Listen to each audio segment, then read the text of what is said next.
நீங்க கஷ்டப்பட்டு குடும்பத்துக்கு உழைச்சீங்கன்னா நிச்சயமா ஏமாற்றப்படுவீர்கள். நீங்க நம்பிக்கையோட எந்த டிபார்ட்மெண்ட்ல, எந்த கம்பெனிக்கு, எந்த நிறுவனத்துக்கு நீங்க ஓடா தெரியுங்களோ, உங்களுடைய வயசான பிறகு உங்களை வெளியே பிராவிட மன்றம் கூட தராம வெளியே அனுப்பிச்சிருவாங்க. சம்பளம் வாங்கினீங்களா, வேலை செஞ்சு சும்மாவே வந்து வேலை செஞ்சேங்க. இப்போ அதே மாதிரி நாவுக்கரசர் 40-50 ஆண்டு காலம் இந்த சமணத்துக்காக உழைச்சாரு. கொஞ்சம் கூட நன்றி விசுவாசமே கிடையாது. நன்றியே உலகத்துல யாருக்கும் கிடையாது. யாருனால உயர்ந்தோம், யார் நமக்கு வழிகாட்டினா, யார் நமக்கு ஏத்தி விட்டா, இந்த நிலைமைக்கு யாரெல்லாம் காரணம் அப்படிங்கிறதா அவங்க நினைக்க மாட்டாங்க.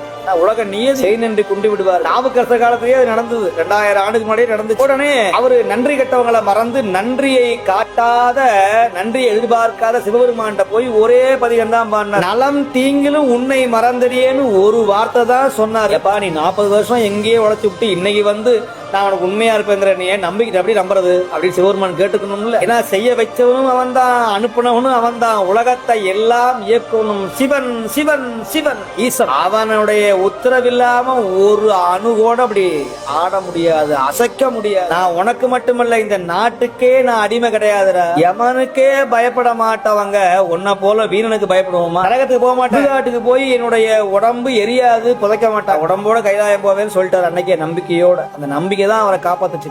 திருப்பூலூர்ல உடம்போட முக்தி அடைந்தார். அயன்மார்களை தவிர வேற யாரும் அப்படி கிடைச்சது. விதேக முக்தின்னு பேரு. கரைஞ்சாங்க கற்பூரம். யாரையும் ஏமாத்துறதும் கிடையாது, ஏமாறுறதும் கிடையாது. அதான் ஏமாறாதே ஏமாற்றாதேன்னு பாருங்க. இந்த பிணியோட முடிஞ்சு போச்சு. என்னைக்கு சிவனடியாரா மாறினோ அன்னையோட எனக்கு பிணி இனிமே வராது, எந்த நோயும் வராது. நீ ஃபெயிலியரு, கேன்சரு, ஹார்ட் அட்டாக்கு, உடல் வாழ்வு இறங்குறது, கைகால் எலும்பு தேயறது, மூளை நரம்பு கட்டாகிறது, விபத்து, எந்த நோயும் வராது. சர்தான் போடா, நீ இல்லைன்னு நான் வாழ முடியாதா? யாரை நம்பி நான் பிறந்த ஈசன் இருக்கிறான் போடா அப்படின்னு சொல்றாரு. நான் எங்கேயாவது வீட்டுல போய் பிச்சை கேட்டா எனக்கு பிச்சை போடுறதுக்கு ஆள் இருக்குடா, சாவடாம கூட இருப்பேன். நான் ரோட்ல துண்டை விரிச்சு படுத்தோம்னா பூமாதேவி வந்து உன் வீட்டுல படுத்தாதான் இது ஏன் இடம், என் காடும். நடு ரோட்ல வீதியில படுத்தோம்னா யாரும் என்ன பூமாதேவி, அன்னை பூமாதேவி என்ன எந்திரிப்பா இது ஏன் இடம்னு சொல்ல மாட்டாங்க. இந்த திராணி, இந்த துணிச்சல் நம்முடைய அன்பருக்கு வந்ததுன்னா வாழ்க்கை துன்பம் எல்லாம் சாம்பலா போயிடும்.